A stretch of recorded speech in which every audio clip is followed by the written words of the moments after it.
In an era defined by rigid social hierarchies and the absolute authority of monarchs, the birth of a queen was always a matter of public consequence. She was born into a world where expectations weighed heavily upon her from the first cry, a child predestined not only to rule, but to embody the ideals and virtues of her nation. Her early years were marked by a mixture of privilege and pressure. Tutors ensured that she learned the languages, arts, and sciences deemed appropriate for a future ruler, while court advisors drilled into her the nuances of diplomacy, etiquette, and the subtle yet ruthless mechanisms of court intrigue. From the very beginning, she displayed extraordinary charm and intelligence, qualities that would later both inspire admiration and provoke scandal. As she grew, it became apparent that this queen, then a princess, was not destined to follow the path of quiet compliance that had defined her predecessors. Her beauty was undeniable, striking features framed by cascading hair, a gaze that could command attention in a crowded hall, and a presence that seemed to fill every room she entered. However, beneath the exterior that won the hearts of her subjects and courtiers alike, there was an intensity of desire and appetite that few could comprehend, and fewer still would dare to acknowledge. Early accounts from those closest to her hinted a vivacity bordering on obsession, an unquenchable curiosity for pleasure, attention, and the complexities of human relationships. Upon her ascension to the throne, the queen inherited more than just power. She inherited a kingdom teetering on the edge of social and political tension. Her predecessors had maintained control through a delicate balance of fear, tradition, and strategic marriages, but she brought with her a new kind of energy, one that was both magnetic and unpredictable. Courtiers quickly realized that while she was a capable and shrewd ruler, her impulses often guided her choices as much as her intellect did. Where previous queens had exercised restraint and caution, she seemed drawn to excess, whether in her lavish entertainments, her insistence on indulgent ceremonies, or in the companions she surrounded herself with. The court was a world of appearance and deception. Every gesture, every glance was scrutinized for meaning. For the new queen, this environment became both a stage and a trap. She thrived in the attention, delighting in the subtle manipulations and whispers of admiration that followed her movements. But her appetites, unchecked by tradition or restraint, began to blur the line between private pleasure and public duty. Early hints of scandal were whispered in the corridors, clandestine meetings with courtiers, late-night revelries in hidden chambers, and favors granted to those who could satisfy her whims. While none of these events were widely documented at the time, the cumulative effect on the court was palpable. Advisors found themselves both fearful of her caprice and unwillingly enthralled by her charisma. Her personal charm, however, was inseparable from her intellect. She possessed an uncanny ability to read people, to anticipate their desires, and manipulate outcomes in her favor. This combination of allure and acumen made her a formidable political force. Foreign diplomats, accustomed to the careful calculation of monarchs, were often disarmed by her openness and audacity. They found themselves charmed, even when the queen pursued interests that directly contradicted their expectations or agreements. Within her own court, factions formed around her personality, with some seeking to restrain her impulses and others eager to exploit them for personal gain. In this climate, power was as much a matter of emotional influence as of law or title. Yet, despite, or perhaps because of, her magnetic presence, a subtle tension began to emerge. The queen's desires, once a private curiosity, began to spill into the public sphere. Lavish balls and feasts, initially intended to demonstrate the splendor of her reign, started to reflect her indulgent nature. Artists were commissioned to immortalize her in paintings that emphasized sensuality alongside regality. Courtiers were drawn into intrigues that mirrored her own passions, and the boundary between political maneuvering and personal indulgence became increasingly difficult to discern. Her enemies, though cautious, quietly took note of the growing potential for scandal.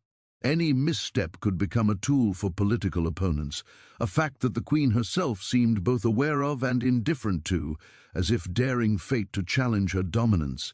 Education and upbringing had instilled in her a keen understanding of reputation, but it had also left her ill-prepared for the personal consequences of unchecked desire. Her predecessors had learned that restraint was not merely a virtue but a political necessity. The Queen, by contrast, seemed to approach life as a series of experiments in sensation and influence. This approach, while exhilarating to those within her inner circle, sowed the seeds of the controversies that would later define her reign. Observers remarked on the contradiction of a ruler so commanding in public and yet so vulnerable to private whims, a duality that would later haunt her in the most personal of ways. Her early reign was thus characterized by a heady mix of admiration and apprehension. Foreign observers praised the vibrancy of her court, noting that under her guidance, art, music, and literature flourished. Yet whispers in the shadows spoke of excess and impropriety, of desires that threatened to erode not only her health, but the very structure of the monarchy. Even as she implemented reforms and demonstrated an uncanny political savvy, her personal life remained a growing source of fascination and concern. Courtiers and advisers who once approached her with deference now approached with caution, unsure whether their loyalty was to the throne or to the volatile whims of the Queen herself. By the time her reputation began to crystallize into myth, she had already begun to weave her personal narrative into the broader story of her reign. Accounts from contemporaries, though often filtered through gossip and political bias, emphasize a ruler whose passions were as intense as her intelligence, whose appetite for life extended into every corner of her kingdom. She was, in every sense, a queen of extremes, brilliant yet impulsive, seductive yet commanding, adored yet feared. The seeds of her ultimate downfall, planted in these early years of unchecked indulgence and intoxicating charm, would later grow into a complex tapestry of scandal, obsession, and tragedy that would define her legacy for generations. Thus, the rise of this controversial queen was more than a story of succession or political intrigue. It was the emergence of a figure who defied expectation, who challenged the norms of femininity, power, and desire in an age defined by both rigid morality and decadent indulgence. Her ascent set the stage for the dramatic, often destructive patterns that would later define her life, offering a glimpse into the paradoxical nature of a ruler whose brilliance was inseparable from her vulnerabilities. In this early chapter of her life, the world glimpsed the promise and peril of a queen whose desires would shape history, and whose story would become a cautionary tale of ambition, pleasure, and the human cost of living without restraint. While the early years of her reign were marked by political savvy and public fascination, it was within the private confines of her palace that the Queen's true nature began to emerge in full force. The world outside her chambers knew her as a brilliant and magnetic sovereign, yet behind the velvet drapes and ornate doors she indulged desires that would later scandalize the court and stain her legacy. These indulgences were not mere flirtations or casual escapades. They were intense, obsessive, and unrelenting, a reflection of a spirit that craved constant stimulation and attention. In the silence of the night she pursued pleasures with a single-minded fervor, drawn to experiences that blended intimacy, dominance, and the thrill of the forbidden. The Queen's private life was orchestrated with the same precision that characterized her public persona. Secret passages and hidden chambers within the palace were meticulously prepared to ensure privacy and discretion. Courtiers and attendants loyal to her whims became complicit in maintaining the secrecy of her nocturnal activities. These spaces, decorated with sumptuous fabrics, mirrors, and soft candlelight, became stages for her exploration of desire. They were places where societal rules could be temporarily suspended, where power and passion intertwined in ways that the world outside could never witness. Within these walls, the Queen transformed from a ruler of nations to a woman driven by insatiable appetites. See, King pleasure not only in the physical act, but in the power it afforded her over those who were drawn into her orbit. Her indulgences were wide-ranging and meticulously curated. She surrounded herself with companions chosen not merely for beauty or skill, but for their ability to respond to her exacting demands. Artists, musicians, and scholars were drawn into her bedchambers under the pretense of performance or intellectual discourse, only to find themselves ensnared by the queen's fascination with their talents and their very presence. Lovers were selected with an almost clinical precision, evaluated for their capacity to excite, please, or submit to her will. This approach was less about affection than about control and experimentation, a testament to the queen's insatiable curiosity and her desire to assert dominance even in the most intimate moments. The intensity of her pursuit soon became legendary within the palace walls. Courtiers whispered about the endless nights filled with laughter, music, and the mingling of flesh and power. The queen was said to host gatherings that blurred the line between ceremony and seduction, where guests were expected to entertain and gratify her in ways that defied conventional etiquette. These private indulgences were not always discreet. However, rumors occasionally slipped beyond the confines of the court, reaching distant corners of the kingdom and even foreign envoys. The queen's reputation for passion and excess became a source of both intrigue and anxiety, a reminder that her influence extended far beyond the formal exercise of royal authority. One of the most striking aspects of her private life was the queen's obsession with novelty. Routine bored her, and repetition dulled her appetite for excitement. She sought out new experiences with a relentless fervor, constantly introducing unfamiliar elements into her private affairs. Exotic foods, rare wines, and elaborate costumes became part of her nightly entertainments, each detail carefully chosen to heighten sensation and pleasure. Courtiers and companions were expected to adapt to her evolving whims, their ability to anticipate her desires serving as both a challenge and a form of devotion. Failure to meet her exacting standards could result in humiliation or dismissal, reinforcing the complex power dynamics that governed her private world. The psychological dimensions of the queen's behavior were as compelling as the physical. Her indulgences were not mere acts of pleasure, they were expressions of identity and assertion. In the secrecy of her chambers, she could reject the rigid moral and social expectations that dominated the public sphere. Here, she was not constrained by protocol or tradition, she was free to explore the depths of her desire, to command and dominate in ways that the world outside would never condone. This liberation, however, came at a cost. The queen's relentless pursuit of satisfaction created a dependence on constant stimulation, a need that intensified over time and eroded her ability to moderate her impulses. Despite, or perhaps because of, the intensity of her indulgences, the queen cultivated an aura of mystique.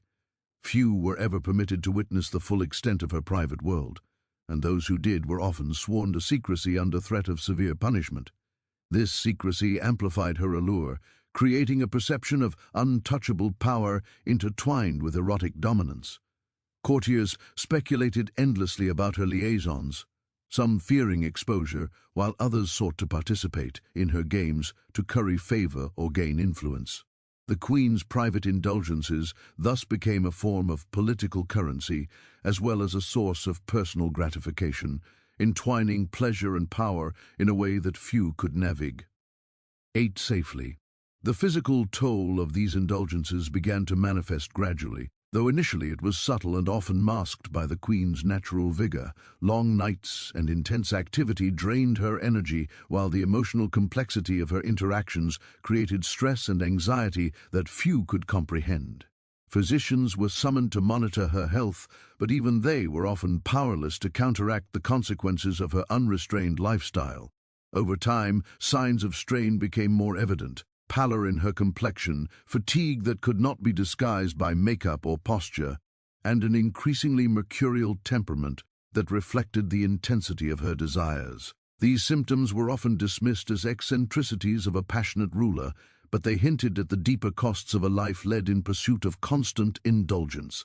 The queen's relationships with her companions were marked by intensity, impermanence, and volatility. She was capable of extraordinary affection and attention, lavishing praise and gifts upon those who pleased her. Yet, her temper could turn as quickly as her passions, and those who failed to meet her exacting standards often faced swift and dramatic dismissal. Love and desire were thus inseparable from power. and the dynamics of her private life mirrored the broader structure of her court. Hierarchies were fluid, loyalties tested, and ambition intertwined with vulnerability. In this way, her personal indulgences were never merely private.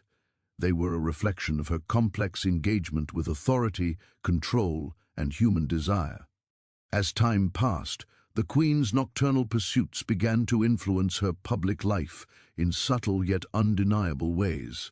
Courtiers noted that her decisions could be swayed by the emotional residue of her private encounters, while foreign diplomats speculated about the motivations behind her seemingly capricious policy choice.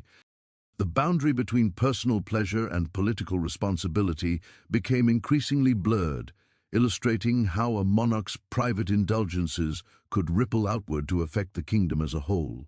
In essence, the Queen's unbridled appetites were not confined to her bedchambers.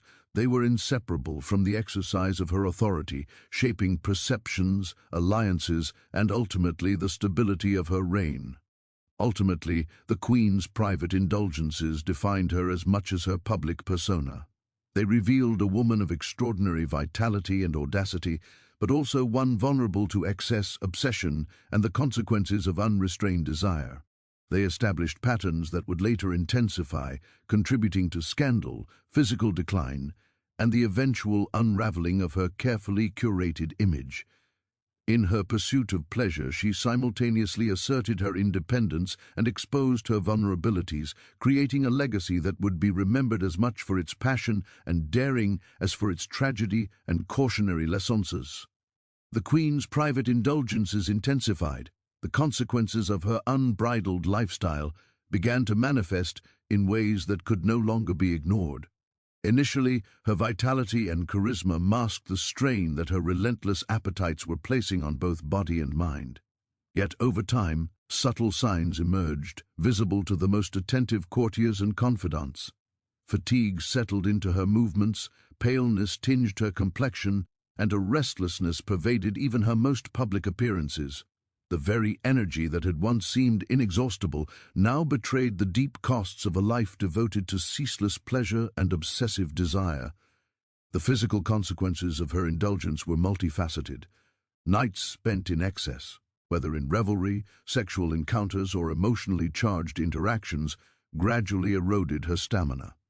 Chronic fatigue became a constant companion, often hidden behind the mask of regal composure. Physicians and attendants noted the toll on her organs and immune system, recurring illnesses, periods of weakness, and inexplicable fevers that seemed to arise without cause. Her beauty, once radiant, began to show the earliest signs of deterioration. Fine lines etched her face, her eyes grew heavy with exhaustion, and the vitality that had made her a magnetic presence at court occasionally flickered, reminding observers that even a queen was mortal. The Queen's physical decline was compounded by the mental and emotional strain of her lifestyle. Her desires, once liberating and invigorating, began to develop a compulsive quality, feeding a cycle of obsession and need that eroded her capacity for moderation. She found herself increasingly dependent on the stimulation of new experiences, unable to find satisfaction in repetition or restraint. Anxiety crept into her waking moments, a shadow of anticipation and expectation that mirrored the exhilaration and tension of her nocturnal indulgences. Her mind became a battlefield where pleasure and guilt, desire and fear constantly collided. Sleep, once a restorative refuge, became elusive. Nights filled with excessive activity disrupted her natural rhythms, leaving her fatigued but restless. The Queen's advisors and physicians warned of the dangers of such deprivation, citing both physical deterioration and compromised decision-making. Yet she persisted, driven by an insatiable need for engagement and gratification. Her moods fluctuated wildly. Moments of exhilaration gave way to periods of irritability or melancholy, and her temperament could shift without warning. Courtiers learned to tread lightly, for even the slightest provocation could trigger intense emotional responses, reflecting the underlying fragility that her indulgences had begun to create. Queen's emotional landscape was as volatile as her physical state. Her obsessive behaviors fostered an environment in which attachment and obsession were inseparable. Companions and lovers were caught in cycles of adoration and disappointment, their own emotional stability tested by the Queen's mercurial desires. She sought intensity in every interaction, often pushing relationships beyond the bounds of reason. The emotional labor demanded of those in her orbit was immense. They were expected to anticipate her whims, soothe her anxieties, and participate in the escalating spectacle of her private indulgences. Even the most devoted courtiers found themselves exhausted, emotionally drained, and wary of the cost of proximity to her power. This mental toll manifested in more insidious ways as time progressed. The Queen's judgment became increasingly clouded by her compulsions, affecting both personal and political decisions. Diplomacy required careful calculation, yet her moods and obsessions occasionally led to impulsive decrees or erratic behavior in council. Allies and adversaries alike observed these fluctuations, noting that a ruler so brilliant in intellect could be equally vulnerable to the destabilizing effects of desire. Within the palace, her private indulgences began to bleed into her governance, creating tension between personal satisfaction and public responsibility. The interplay of physical exhaustion and psychological strain also had profound consequences for her health. Repeated indulgences without adequate rest or care weakened her constitution, leaving her susceptible to disease and infection. Her body, once a temple of vitality, began to betray her. She experienced recurring bouts of illness, chronic pain, and persistent fatigue that no amount of treatment could fully alleviate. Physicians, though skilled, could only mitigate symptoms, unable to alter the fundamental consequences of a life led in extremes. Even the most basic functions, concentration, decision-making, and emotional regulation, were impaired, reflecting the insidious ways in which her private habits had begun to dominate her existence. Yet the toll was not limited to the physical alone. The Queen's mental health suffered as her obsessions intensified. Feelings of guilt, shame, and fear of exposure began to intertwine with the pleasure she sought, creating a complex emotional paradox. Oscillated between exhilaration and despair, moments of triumph in her indulgences shadowed by the creeping realization that her behavior might ultimately destroy her reputation and legacy. Her sleep-deprived nights and emotionally charged days contributed to heightened irritability, paranoia, and bouts of melancholy. The very desires that had once empowered her to command attention now threatened to unravel her composure, leaving her vulnerable to manipulation and intrigue. The social consequences of her mental and physical strain were equally profound. Courtiers and advisors, initially captivated by her charisma and power, began to recognize signs of fragility.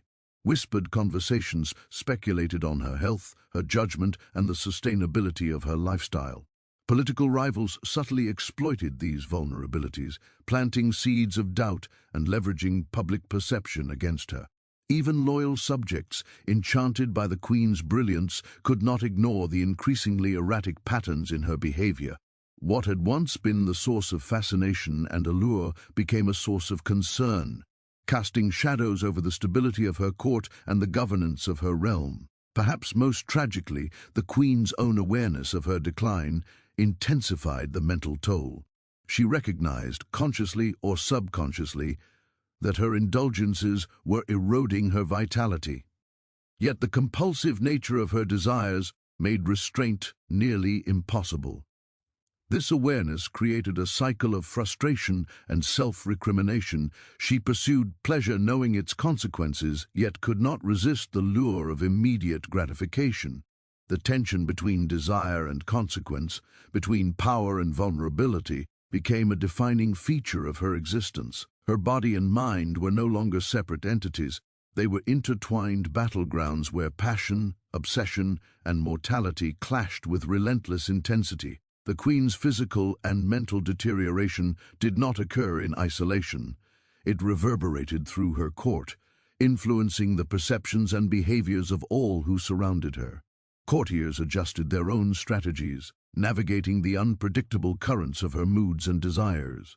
Foreign diplomats observed her vulnerabilities, calculating risks and opportunities in their negotiations. Even the common people, aware of whispers and rumors, began to question the stability and judgment of a ruler whose private indulgences were no longer entirely secret. The Queen's decline thus had both personal and political dimensions, illustrating the profound ways in which human frailty can intersect with the exercise of power. In the end, the physical and mental toll of the Queen's indulgences became impossible to ignore. Her once magnetic presence was tempered by fatigue, her judgment clouded by obsession, and her health imperiled by excess. The very traits that had initially defined her brilliance, passion, curiosity, and desire now threatened to undermine everything she had built. Her story became a cautionary tale, a reminder that even the most powerful and intelligent individuals are vulnerable to the consequences of unrestrained desire. In her struggle between pleasure and preservation, the Queen illuminated the delicate balance between indulgence and responsibility, a balance she would ultimately fail to maintain, setting the stage for scandal, decline, and tragedy that would define the remainder of her reign years. The Queen's private indulgences grew more intense. The reverberations of her behavior inevitably spilled into the public and political spheres. What had once been contained behind the palace's velvet drapes and secret chambers could no longer remain entirely hidden. The court, ever alert to shifts in power and opportunity, began to take note of the Queen's increasingly unpredictable behavior. Whispers in corridors, coded messages among courtiers, and carefully worded diplomatic reports all contributed to the slow unraveling of her carefully curated public image. The intoxicating allure that had once captivated the nobility now carried with it an undercurrent of fear, uncertainty, and scandal. Court intrigue is a delicate art, and the Queen's unrestrained lifestyle became both a catalyst and a weapon in the hands of ambitious courtiers. Factions formed quickly, some seeking to exploit her desires for personal gain, others working to temper the chaos she unleashed. Advisors who once praised her brilliance now feared her impulsivity. They treaded carefully, balancing the need to serve their sovereign with the necessity of protecting their own positions. The Queen's favor could elevate a courtier to prominence, but her disfavor could ruin a life with a single word. In this environment, loyalty was never guaranteed, and every gesture carried potential significance, magnified by the Queen's mercurial temperament. Rumors of her private exploits began to circulate with increasing frequency, often amplified by those eager to curry favor or undermine rivals. Tales of late-night revelries, secret lovers, and intimate encounters were recounted in hushed tones, carefully framed to protect the storyteller while destabilizing the Queen's reputation. Even courtiers who remained loyal could not escape the subtle tension created by these stories, as they navigated an atmosphere where every interaction might be scrutinized, interpreted, or manipulated. Gossip became both shield and sword, a weapon that could damage reputations, shift alliances, or even influence the succession. Foreign diplomats and emissaries, ever attuned to court dynamics, were quick to recognize the potential implications of the Queen's behavior. Negotiations, alliances, and treaties were colored by the perception of a ruler whose judgment was increasingly clouded by obsession and indulgence. Envoys reported not only on the Queen's political decisions, but also on the personal vulnerabilities they perceived behind her public persona. Such reports, when leaked or misinterpreted, could embolden rivals and adversaries alike. The Queen's personal life, once a private theater of desire, became a prism through which both allies and enemies measured the stability of her reign. Some courtiers sought to exploit her behavior for personal advantage. They flattered, manipulated, or seduced those in positions of influence, creating networks that mirrored the Queen's own obsessive patterns. In doing so, they extended the reach of her private indulgences into the public arena, blurring the boundaries between pleasure and politics. Decisions, once based on strategy or wisdom, became intertwined with personal desire and emotional calculation.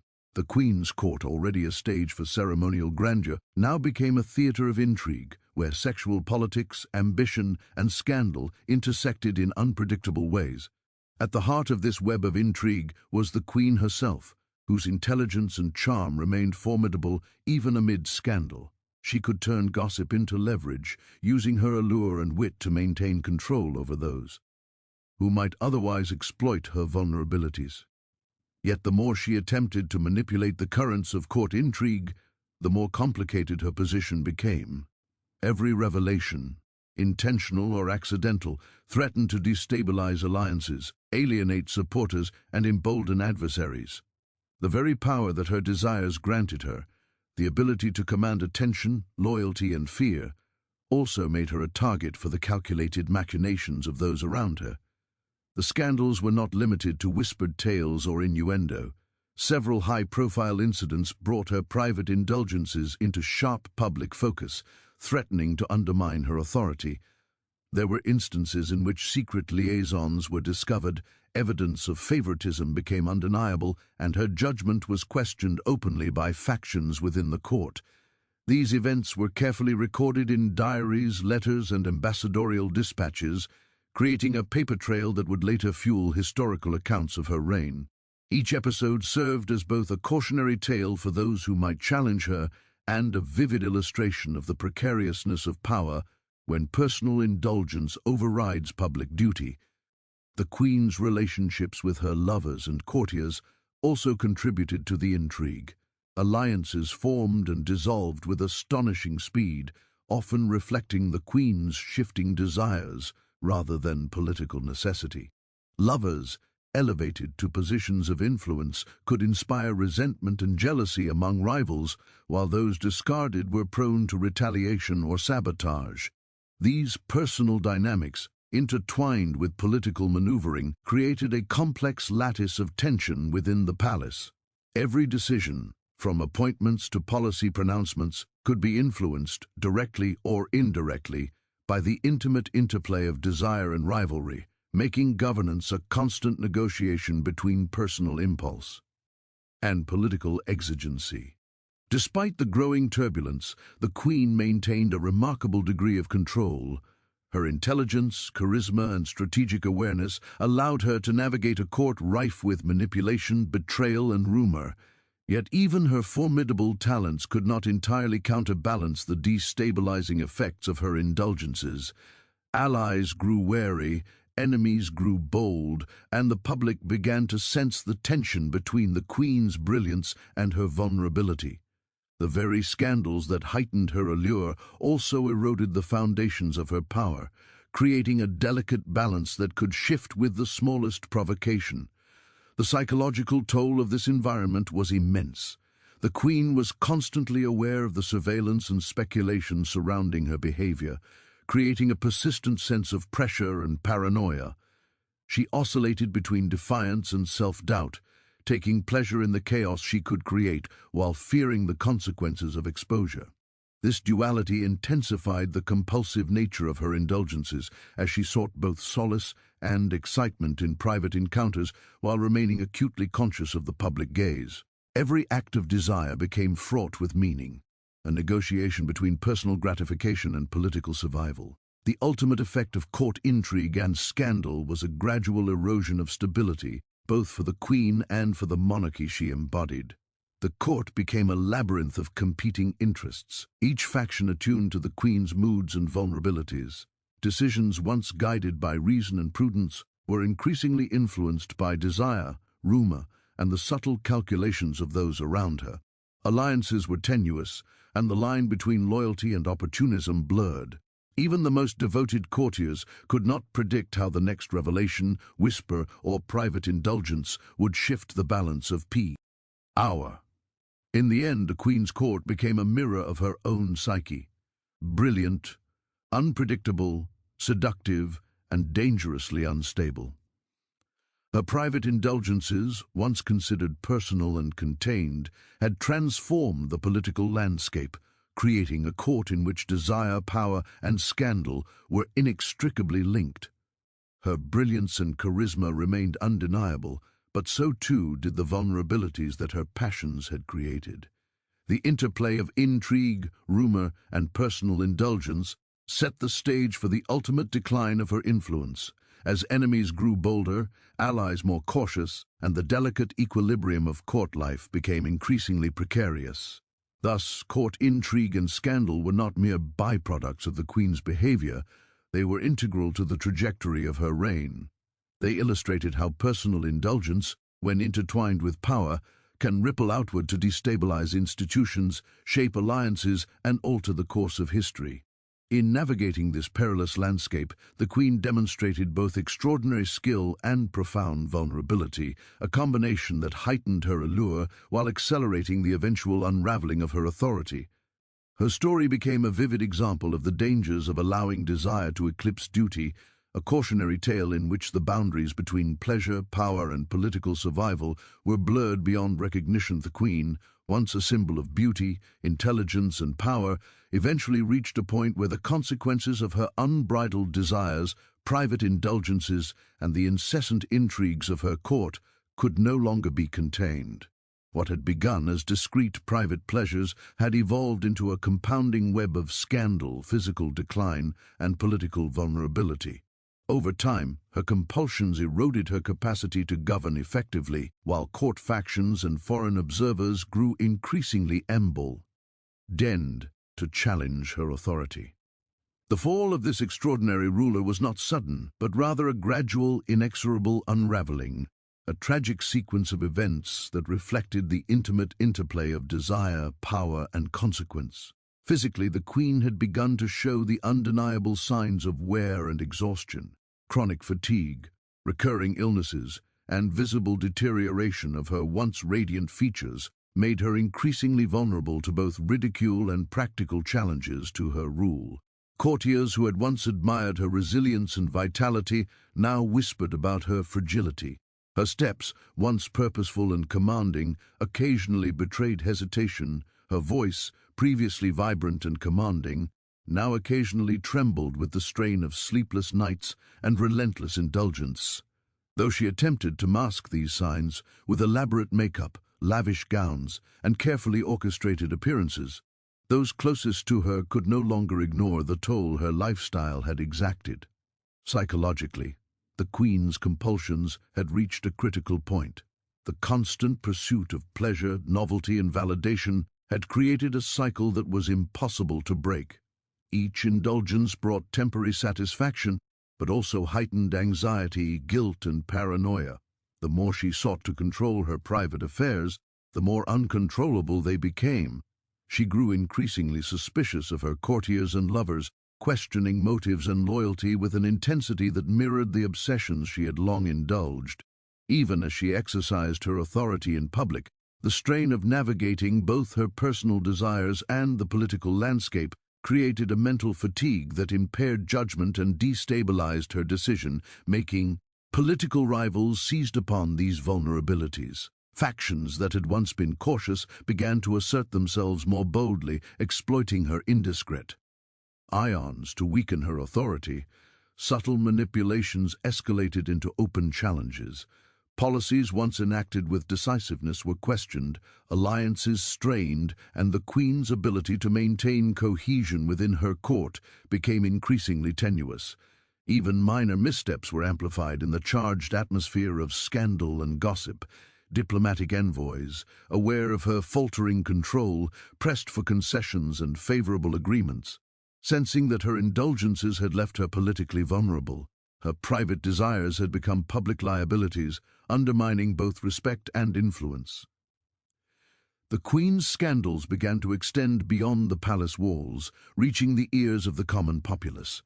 Rumors of her indiscretions and excessive behaviors spread like wildfire, fueled by both fascination and moral outrage. Where once her allure had captivated the public imagination, now a sense of disapproval and mistrust began to take root. The careful balance between her private indulgences and public image had been disrupted. Her subjects questioned not only her personal morality, but also her fitness to rule. The monarchy, always a reflection of both power and virtue, began to feel the weight of her excesses, with public confidence subtly eroding under the weight of scandal. Personal relationships, too, became increasingly precarious. Lovers who had once been devoted now tested her patience or sought leverage for their own gain. Courtiers who had benefited from her favor began to distance themselves, wary of the potential repercussions of association. Betrayal and opportunism flourished in an environment of uncertainty. Even those who remained loyal were forced to navigate a minefield of emotional and political hazards, their devotion constantly tested by the Queen's mercurial temper, obsessive desires, and mounting paranoia. The very networks of influence that had once supported her became sources of vulnerability, reflecting the complex interplay of personal indulgence and political reality. As the Queen's health declined and her authority wavered, isolated incidents accelerated her fall. There were documented cases in which public ceremonies were disrupted by fatigue or poor judgment. Decisions influenced by private obsessions resulted in unpopular policies or alienated key allies, and revelations of intimate indiscretions provided ammunition to her enemies. Each event compounded the perception that the Queen was no longer capable of balancing desire and duty. Her brilliance, once so undeniable, was overshadowed by the mounting evidence of human frailty, a sobering reminder that no amount of charisma or intelligence could fully shield her from the consequences of excess. The Queen's emotional landscape mirrored the chaos of her court. Fear of exposure, guilt over past indulgences, and anxiety about the stability of her reign combined with lingering desires in a way that created profound inner conflict. She oscillated between defiance and despair, attempting to assert control over her life while simultaneously recognizing the destructive trajectory she had set in motion. Nights of indulgence became both a refuge and a trap. They offered temporary relief from stress, yet deepened the cycle of dependence, compounding both physical deterioration and psychological strain. In essence, she became trapped in a self-reinforcing pattern where pleasure, power, and vulnerability were inseparably intertwined. Ultimately, the culmination of these factors led to a dramatic and undeniable decline. The Queen's body, taxed by years of relentless indulgence, succumbed to illness and exhaustion. Her mental faculties, eroded by obsessive behavior and relentless pressure, struggled to navigate the complexities of governance and personal relationships. Political rivals, sensing weakness, consolidated power, while loyal courtiers sought to mitigate the damage or preserve their own positions.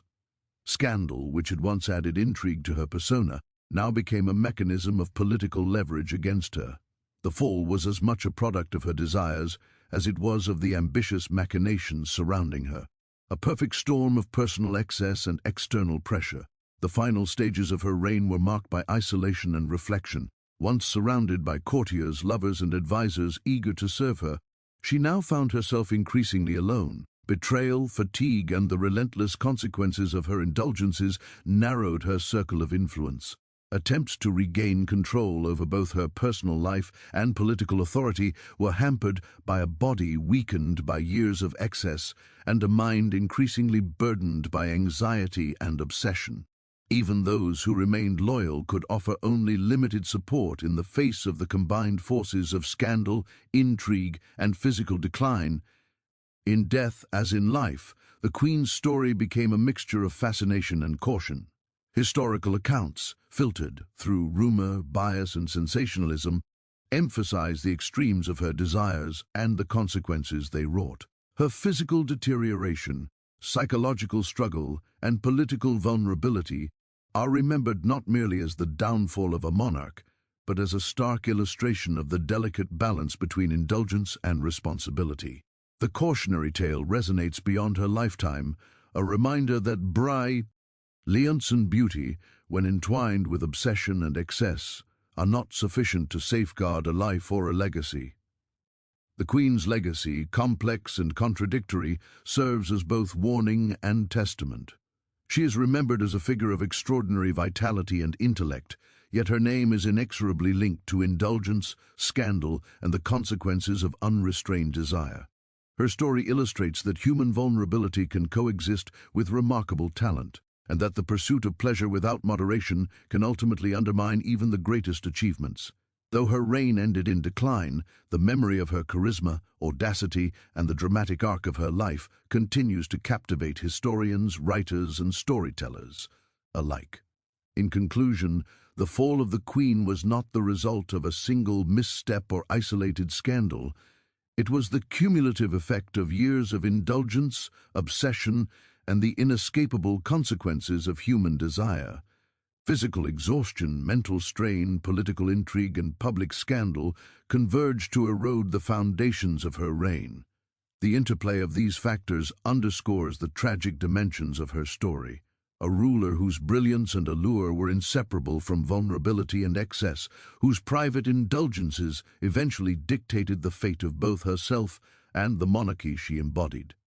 Her life and fall remain a potent reminder of the delicate balance between power, desire, and responsibility, a narrative of caution, tragedy, and enduring fascination.